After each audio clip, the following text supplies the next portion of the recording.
दोस्तों जय भीम, नमो बुद्धाय। मिलेंद्र गौतम दिल्ली से, और आज मेरे साथ जो शख्सियत बैठी हैं पूरे भारत में नहीं देश विदेश में उनका डंका बजता है, और डंका किस रूप में बजता है ये सब लोग आप जानते हैं। जब मैं आपको उनका नाम बताऊंगा तो आपको खुद ही पता चल जाएगा कि उनका डंका अगर बजता है तो किस चीज़ में बजता है। मनुवाद को हटाने का, जातिवादी हटाने का, धर्म को एक सही राह में पहुंचाने के लिए एक नाम आता है, तो वो नाम आता है डॉक्टर इंदु चौधरी। जी हाँ, आज डॉक्टर इंदु चौधरी दिल्ली में हैं, और आज दिल्ली में क्यों आई हैं ये जानने की कोशिश करते हैं। आपका स्वागत है यूटीवी पे। मैं आपसे पूछना चाहूँगा कि आज आप जो दिल्ली में हैं, मैंने सुना है कि आप कोई संगठन जो है वो बना रहे हैं, और संगठन इतने सारे हैं तो फिर आपको संगठन बनाने की क्या ज़रूरत पड़ रही है, और क्या संगठन है वो? पहले तो मैं आपका बहुत शुक्रिया करती हूँ इस वेलकम के लिए। संगठन बनाने की ज़रूरत सिर्फ इस वजह से पड़ी कि जो दो तरीके से समाज काम करता है, एक सत्ता प्राप्ति के लिए, दूसरा समाज को मजबूती करने के लिए। साहब कांशीराम ने समाज को पहले मजबूत किया और तब उसको सत्ता की लालसा दिलाई और उसको अंदर चाहत पैदा की। अभी वर्तमान में जितने भी संगठन, मैंने बहुत सोचा विचारा, उसके बाद पिछले 15 साल से मैं बिना किसी संगठन के कार्य कर रही थी जी। लेकिन जो सोचा विचारा इस दौरान में, इधर 4-6 महीने के दौरान में, तो नज़र उठा के देख रही हूँ तो ज़्यादातर लोगों का संघर्ष जो चल रहा है संगठन के नाम पे, वो सत्ता प्राप्ति के लिए चल रहा है। और जो बाकी NGOs टाइप से काम कर रहे हैं वो केवल संगठन के हिसाब से काम कर रहे हैं, और छोटे छोटे संगठन का जो स्पेसिफिक उद्देश्य है उस पर बात कर रहे हैं और ना ठीक से कार्य कर पा रहे हैं। तो संगठन का पहले उद्देश्य स्पेसिफिक करें कि वो सत्ता प्राप्ति के लिए यदि है तो उसको उसी डायरेक्शन में काम करें, समाज की जागृति के लिए है तो उसी डायरेक्शन में काम करें।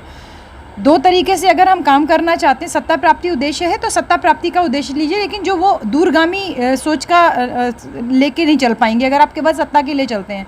लेकिन सामाजिक परिवर्तन या समाज को जागृति करके अगर आप सत्ता प्राप्ति का लक्ष्य रखते हैं तो उसके परिणाम दूरगामी होंगे कि सत्ता में आप भले ना हो लेकिन आपकी भागीदारी सत्ता में ज़रूर होगी। जैसा हम देखते हैं कि देश के कुछ चुनिंदा वर्ग के लोग हैं जो किसी की भी सत्ता रहे, कोई भी पार्टी सत्ता में रहे, उस वर्ग का हित हमेशा होता रहता है। और हमारे बहुजन समाज में हमने सत्ता तो पाई, लेकिन हमने जो जन जागृति का कार्यक्रम था वो पीछे छूट गया किसी तरीके से। तो अब सत्ता स्थायी नहीं रह गई। तो जब सत्ता स्थायी नहीं रह गई तो क्या हम ठगा महसूस करें, या हाथ पे हाथ धर के बैठे रहें, या अपनी भागीदारी की बात ही ना करें? तो ऐसे में जब लोगों से बात करती हूँ, जनता के बीच में जाती हूँ, तो हर एक व्यक्ति लालायित है। भागीदारी सुनिश्चित होनी चाहिए, सत्ता किसी की भी रहे तो उस भागीदारी को सुनिश्चित करने के लिए समाज में जागृति के लिए उनकी शक्ति का एहसास कराना बहुत ज़रूरी है। और साहब ने जो एक हमको SC ST OBC और माइनॉरिटी को जो एक हाथी के समान विशाल एक एहसास कराया था, वही एहसास कराने के लिए बहुत सोचने विचारने के बाद बहुजन शक्ति नाम से एक संगठन हमने समाज के लिए बनाया है। कोई मुझे नेता बनने का शौक़ नहीं है, ना कोई अध्यक्ष बनने के उद्देश्य से। बस समाज में वो जन जागृति का कार्यक्रम वापस चलता रहे, समाज अपना हक और अपने अधिकारों के लिए जागरूक रहे, सत्ता प्राप्ति के लिए पहले स्वयं को जागृत कर ले, महापुरुषों की विचारधारा से लैस कर ले, उसके बाद ही वो स्थायी सत्ता प्राप्ति के लिए आगे बढ़े। तो क्या ये आपने जो संगठन बनाया ये राजनीतिक पार्टियों को मजबूत करने के लिए या अपनी खुद की एक राजनीतिक पार्टी बनाने के लिए किया है? देखिए, राजनीतिक अगर पार्टी बनानी होती तो मैं सीधे राजनीतिक पार्टी बनाती। ये एक पूरी तरीके से सामाजिक और गैर राजनीतिक संगठन है जिसमें राजनीति का कोई लेना देना नहीं है। लेकिन हाँ, मैं ये बार बार कहूँगी, मैं और भी लोगों से बातचीत के दौरान ये कह चुकी हूँ कि जो भी युवा बच्चे हमारे हैं जो नेतृत्व करने के लिए तैयार हैं और नेतृत्व करने को तत्पर हैं, उनको हम एक सही दिशा दिखाएंगे कि पहले आप विचारधारा से लैस हो जाइए, उसके बाद आपको जहाँ पे भी जिस भी तरीके से आपको समाज का नेतृत्व करने के लिए स्वयं को आगे बढ़ना है, आप आगे बढ़ सकते हैं। लेकिन मेरा कोई राजनीतिक पार्टी लॉन्च करने का इरादा नहीं है। पर नेतृत्व करने के लिए तो बहुत सारे संगठन भी हैं, राजनीतिक पार्टी भी हैं, तो आपको क्या ज़रूरत पड़ गई? संगठन बहुत सारे, मैं वही तो कह रही हूँ कि दो तरीके से संगठन कार्य कर रहा है, एक डायरेक्ट सत्ता प्राप्ति के लिए और दूसरा समाज को जागृति करने के लिए।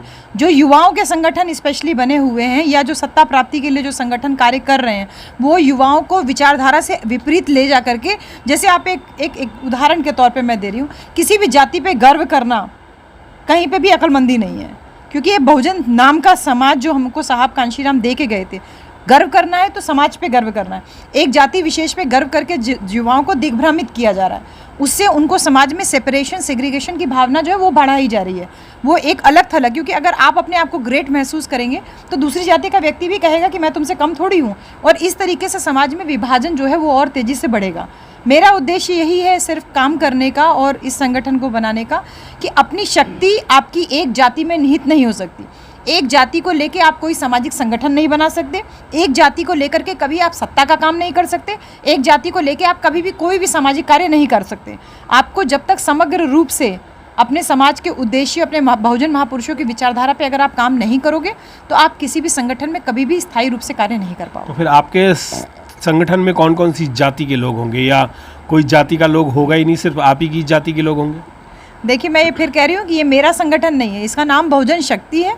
ये संगठन समाज के लोगों के लिए संगठन बनाया गया है। बहुजन शक्ति में तो आप जो बहुजन का नाम लेते हैं तो बहुजन में तो SC ST OBC माइनॉरिटी वगैरह ये सारे लोग आ जाते हैं, पर बहुत सारे लोग ऐसे हैं कि अगर हम OBC या माइनॉरिटी के रूप में अगर चले जाएं तो वो लोग तो आपकी बात मानते ही नहीं, तो फिर आप उनको क्यों साथ में क्यों ले रहे हैं? फिर देखिए, ये आप बहुजन की बात कर रहे हैं, ये मेरा दिया हुआ कॉन्सेप्ट नहीं है, ये हमारे महापुरुषों का दिया हुआ कॉन्सेप्ट है, हमारे साहब का दिया है, उसके पहले हमारे भगवान बुद्ध का दिया हुआ ये कॉन्सेप्ट है, बहुजन हिताय बहुजन सुखाय।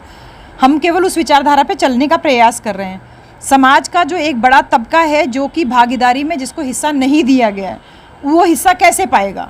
वो केवल वोटर बन के तो नहीं रह सकता ना, उसको अपनी भागीदारी सुनिश्चित करनी है। और जो धरती है, धन है, जमीन है, सब पे एक बराबर का हिस्सा होना चाहिए। उसी प्रकार से संविधान लागू होने के बाद शिक्षा में, रोजगार में, राजनीति में, समाज में, हर एक जगह पे हमें बराबर का हिस्सा चाहिए।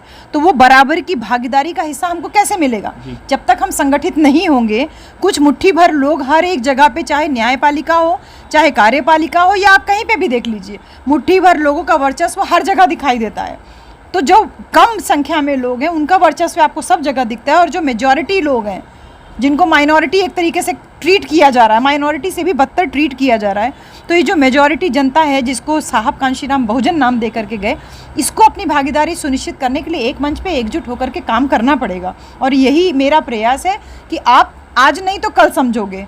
हमें किसी का विरोध नहीं करना है, हमें अपनी विचारधारा का प्रचार प्रसार करना है। समझने वाले कुछ लोग ये भी कह रहे हैं कि ये बहुजन शक्ति, राष्ट्रीय शक्ति जो बनाया जा रहा है वो BSP यानी बहुजन समाज पार्टी को निष्क्रिय करने के लिए बनाया जा रहा है, और आपको कहीं से प्लांटेड किया गया? कहने वाले तो किसी के बारे में भी कुछ भी बोल सकते हैं। साहब कांशीराम को भी लोग पहले RSS का एजेंट बोलते थे, तो कहने वालों के मुझे जवाब मुंह से नहीं देना है, अपने काम से देना है। आने वाले समय में पता चल जाएगा। मैं किसी एक एरिया तक बंद करके काम नहीं कर रही हूँ। अगर कुछ ऐसा उद्देश्य होता या प्लांट बना के काम कर रहे थे तो हम अपने व्यक्तिगत स्वार्थ के लिए बहुत कुछ कर सकते थे। तो हम जब स्वार्थ से परे हो करके, जब अपना घर परिवार कुछ ना बनाने का जो मैंने निर्णय लिया है कि कोई धन संपत्ति अपने नाम पे नहीं रखना, घर मकान नहीं रखना, तो जब हम इतना समर्पण करके चल रहे हैं तो हमें कोई पैसों से तो नहीं खरीद पाएगा। हाँ, विचारधारा से ज़रूर हमें कोई खरीद सकता है, और हम पहले से ही बिके हुए हैं अपने महापुरुषों की विचारधारा के नाम पे। नहीं, मेरा कहने का ये था कि आप बहुजन समाज पार्टी को नुकसान पहुँचाने के लिए आ रहे हैं। अब देखिए, मैं किसी पार्टी का नाम नहीं लूँगी विशेषतया, लेकिन हाँ, मैं ये मान के चल रही हूँ कि मेरे काम से हम जो समाज को जोड़ने का काम कर रहे हैं, इससे हमारे साहब कांशीराम के जो बनाए हुए संगठन उसको मजबूती 100% मिलेगी जी। मैं इतना दावा आपसे कर सकती हूँ। और आपका जो ये बहुजन शक्ति जो है, इसमें आप उसके राष्ट्रीय अध्यक्ष रहेंगे? मैं पहले ही बता दे रही हूँ कि मैंने नेता बनने के लिए ये कार्य नहीं कर रही हूँ, और इसीलिए बिना किसी संगठन के ही कार्य अभी तक कर रही थी। ये कार्य भी आज भी जो संगठन हमने बना लिया है, ज़रूर सिर्फ एक प्लेटफॉर्म देने के लिए लोगों को, लेकिन इसमें कोई राष्ट्रीय अध्यक्ष हो या इस टाइप का पद ना तो मैं लूँगी, और ना मैं किसी को जो है कहूँगी कि आप राष्ट्रीय अध्यक्ष बनो या कुछ है। हाँ, हम सारे लोग कोऑर्डिनेटर बन करके काम कर सकें, जिससे कि समाज में हर एक वर्ग का, जो SC ST OBC और माइनॉरिटी, हर एक वर्ग का प्रतिनिधित्व हो, वो अपनी भागीदारी महसूस करे और समाज में भागीदारी का बात करे। ये प्रयास मेरा रहेगा। आप महिला हैं, और लोग ये कहते हैं कि महिलाएं और महिला कहाँ तक जाएगी, कैसे जाएगी? क्या आप महिलाएं तो महिलाओं को ज़्यादा उनको लेके आएंगे क्या? ये आपने बहुत अच्छा प्रश्न किया। मुझे बहुत हमेशा से ये बात मैं सोचती रहती थी कि जितने भी सामाजिक संगठन और राजनीतिक संगठन मैं देख रही हूँ अभी तक, साहब कांशीराम के बनाए हुए संगठन को छोड़ करके बाकी सारे संगठनों में यहाँ तक कि अभी जो नए नए बने हुए युवाओं के संगठन है उन सब में एक महिला विंग अलग से बना दी गई है। महिला विंग बनाने का मतलब है कि महिला अध्यक्ष बना दिया आपने, प्रदेश अध्यक्ष, जिला अध्यक्ष, या ये अध्यक्ष वो अध्यक्ष, आपने महिलाओं की एक अलग विंग बना दी, यानी कि महिला पुरुष का नेतृत्व नहीं कर सकती है। साहब कांशीराम ने इस पूरे विचारधारा को एकदम, पूरे नैरेटिव को एकदम उलट दिया। उन्होंने अपनी पूरी कमान एक महिला के हाथ में दे दी और उस महिला ने ये साबित कर दिया उत्तर प्रदेश में 4-4 बार मुख्यमंत्री बनकर कि एक महिला क्या कुछ नहीं कर सकती है।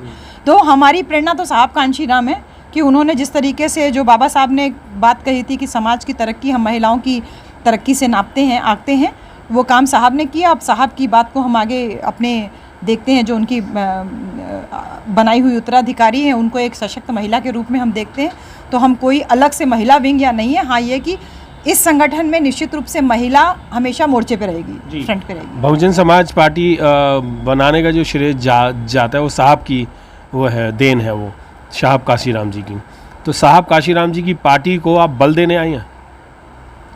देखिए अभी तो मैं उनकी विचारधारा को बल देने आए हैं?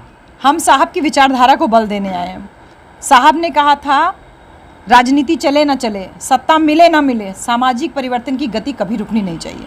हम सत्ता में तो बहुत आगे निकल गए, लेकिन जो सामाजिक परिवर्तन की गति थी वो कम हो गई, उसकी रफ्तार कम हो गई। हम उस रफ्तार को वापस बढ़ाने के लिए आए। अगर मैं एक छोटा सा नाम लूँ तो शायद पता नहीं सही रहेगा कि नहीं रहेगा, बहुजन शक्ति कुछ उस पैरेलल में नहीं आ रही जैसे आरएसएस अपनी पार्टीज़ को आगे बढ़ाती है। आप बहुजन शक्ति के माध्यम से एक आरएसएस का रोल निभा करके बहुजन समाज पार्टी या बहुजन समाज के लोगों की जो पार्टियां हैं उनको आगे बढ़ाने का काम करेंगे या उनका नेतृत्व अपने हाथ में रखेंगे? ऐसा कुछ नहीं है। बहुजन शक्ति नाम जो है मेरे महापुरुषों का दिया हुआ है, ये कोई नई विचारधारा नहीं है। बहुजन एक अपने आप में विशाल शब्द है और जो उसका लोगो है वो ऑटोमेटिकली अपने आप में एक सेल्फ एक्सप्लेनेटरी है कि उसमें बहुजन शक्ति के लोगों में पीछे चक्र है और आगे हाथी, खड़ा हुआ हाथी है। वो ये शो कर रहा है कि बहुजन समाज हाथी के समान विशाल है और इस हाथी के समान विशाल समाज को वापस जो धम्म चक्र था, जो रुका था, उसको चलायमान करना है। धम्म का मतलब है कि शील का पालन, शील का मतलब है कि समाज में एक गति बनी रहनी चाहिए जो वही पंचशील के रूप में है। हिंसा नहीं करेंगे, चोरी नहीं करेंगे, व्यभिचार नहीं करेंगे, नशा नहीं करेंगे, झूठ नहीं बोलेंगे। इसी पे भारत का संविधान आधारित है और वही विचारधारा हमारे महापुरुषों की विचारधारा थी कि समाज में जब इस टाइप का समानता का जब विचार का प्रचार प्रसार होगा तो समाज वापस अपनी शक्ति का एहसास कर सकता है और वही बहुजन शक्ति एक बैकअप का काम ज़रूर करेगी, समाज के लोगों को एकजुट करके अपने राजनीतिक या जो भी सामाजिक संगठन है उसको आगे बढ़ाने का। जो पूरे बहुजन समाज में जो बहुत सारे संगठन हैं, अगर काउंट करूं तो शायद लाखों की तादाद में, एक शहर में लाखों की तादाद में, क्या आप उन लोगों को भी जोड़ने की कोशिश करेंगे? बहुजन हिताय, बहुजन सुखाय, लोकानुकंपाय, ये भगवान बुद्ध ने अपनी चारिका के दौरान बोला था। बहुजन के हित के लिए, बहुजन के सुख के लिए, लोक के कल्याण के लिए। बहुजन शब्द का अर्थ ही अपने आप में बहुत व्यापक है। जो समान विचार वाले लोग हैं उनको आप सबको नहीं समझा सकते, लेकिन जो समान विचारधारा वाले लोग हैं आप उनको समझाइए, उनके हित के लिए काम कीजिए। तो हम जो समान विचारधारा वाले लोग हैं जो साथ में जुड़ेंगे, साथ में काम करेंगे, बिना अपना स्वार्थ व्यक्तिगत लिए हुए कि मैं राष्ट्रीय अध्यक्ष बन जाऊं, मैं नेता बन जाऊं, मैं टिकट ले लूं, मैं चुनाव लड़ जाऊं, मैं ये कर लूं, मैं वो कर लूं। बिना स्वार्थ के लिए समाज को जो जोड़ने का काम करेगा, निश्चित रूप से हम हर एक व्यक्ति के पास में जाएंगे, सबको जोड़ने का प्रयास करेंगे। एक आपकी मैंने टैगलाइन देखी थी, पता नहीं आपने बनाई है या किसी और ने बनाई है, कि बहुजन समाज जो है वो एक बीमारी से ग्रस्त हो चुका है और सांस नहीं ले पा रहा है। तो ये बहुजन शक्ति जो है एक ऑक्सीजन का काम करेगी। ये मुझे आपने ही ये बात मुझे बोली है कि ये बहुजन शक्ति, ये मैंने कहीं पढ़ा था, देखा था आप ही कई लोगों के साथ, तो मैं ये बात पूछ रहा हूँ आपसे। समाज में जो वैक्यूम है उस वैक्यूम को हम थोड़ा सा भरने का प्रयास कर रहे हैं। अगर हम अपने युवा बच्चों को विचारधारा से लैस किए बिना आक्रामकता की तरफ ढकेल देंगे, आंदोलन की तरफ ढकेल देंगे, तो वो बहुत सक्सेसफुल नहीं होगा। वैसे ही जो हमारी मातृशक्ति है, उसकी जो पोटेंशियल है, उसकी जो शक्ति है, उसको अगर हम यूज़ नहीं कर पा रहे हैं तो भी हमारा एक लेबर वेस्ट पड़ा हुआ है। वैसे ही हमारे समाज के जो बुज़ुर्ग साथी हैं, अगर हम उनके अनुभव को नहीं साझा कर पा रहे या उनके अनुभव का इस्तेमाल नहीं कर पा रहे हैं तो वो भी हमारी शक्ति वेस्ट पड़ी हुई है। तो इन सारी शक्तियों को मिला के जो राष्ट्र की अमूल्य धरोहर है, मातृशक्ति, युवा शक्ति, जो हमारे बुज़ुर्ग साथी उनकी शक्ति, इन सारी शक्तियों को इकट्ठा करने का ही ये प्लान और नाम बहुजन शक्ति है। तो वो निश्चित रूप से जब युवा जो है वो समाज का या भारत देश का, हमारे राष्ट्र की ऑक्सीजन है, मातृशक्ति के बगैर आप देश की नहीं, तो बहुजन शक्ति राष्ट्र के लिए एक ऑक्सीजन का काम करेगी, स्पेशली हमारे बहुजन समाज के लिए। बिल्कुल ऑक्सीजन का तो काम करेगी। अब ये बहुजन शक्ति आप जिसका ऑफिस बना रहे हैं और 21 अगस्त को आप ऑर्गेनाइज कर रहे हैं इसे, तो कहाँ पर कर रहे हैं, क्या क्या उद्घाटन है, क्या चीज़ है, कहाँ पर एक बहुत छोटा सा कार्यक्रम है। मैं आपके चैनल के माध्यम से मैं सबको इनवाइट भी कर रही हूँ। बहुजन शक्ति का एक छोटा सा कार्यालय उद्घाटन का छोटा सा कार्यक्रम है, कोई बहुत बड़ा प्रोग्राम नहीं, 2 घंटे का एक छोटा सा कार्यक्रम है। और नीलोठी एक्सटेंशन के पास कन्हैया नगर में ये कार्यक्रम है। फेसबुक पे मैंने लगा दिया है, आप सभी लोग आमंत्रित हैं। जो भी दिल्ली और आसपास के क्षेत्र के लोग मुझे सुन रहे हैं, देख रहे हैं, सबको मैं आमंत्रित कर रही हूँ इस कार्यालय। ये कार्यालय आपका है, क्योंकि आपके द्वारा ही ये बनाया गया है और आपके ही द्वारा ये उद्घाटन किया जाएगा और ये आपके लोगों के द्वारा, अपने लोगों के द्वारा ही इसको संचालित किया जाएगा। तो मैं इस चैनल के माध्यम से सबको इनविटेशन भी दे रही हूँ। परसों 21 तारीख को सुबह 10 बजे से कार्यक्रम है और 1 बजे तक ये कार्यक्रम समाप्त हो जाएगा। उसके बाद जो भी लोग साथ में रहेंगे, हम सब लोग साथ में बैठ करके लंच करेंगे। तो मैं आपको बहुत धन्यवाद दे रही हूँ कि आपने इस चैनल के माध्यम से परसों हो रहे एक कार्यालय का उद्घाटन समारोह का जो है एक छोटा सा प्रचार इसके माध्यम से किया। जी, बहुत बहुत धन्यवाद। मेरे साथ थी डॉक्टर इंदु चौधरी जी, और मैं आपको बता दूं कि ये संगठन जो बन रहा है ना, वो संगठन नहीं है, एक ऑक्सीजन है। जी हाँ, अगर आपको ज़िंदा रहना है इस बहुजन समाज में, इस पूरे भारत में जो एक तरीके की बीमारी फैली हुई है और ऑक्सीजन की आजकल हमें ज़रूरत पड़ रही है।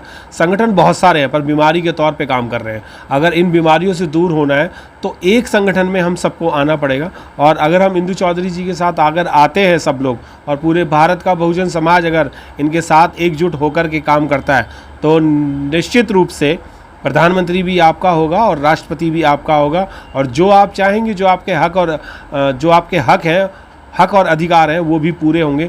जैसे कि संविधान के लिए कहते हैं कि संविधान जो है वो पूर्णतः अभी लागू नहीं हुआ है और लागू कर भी नहीं रहे हैं।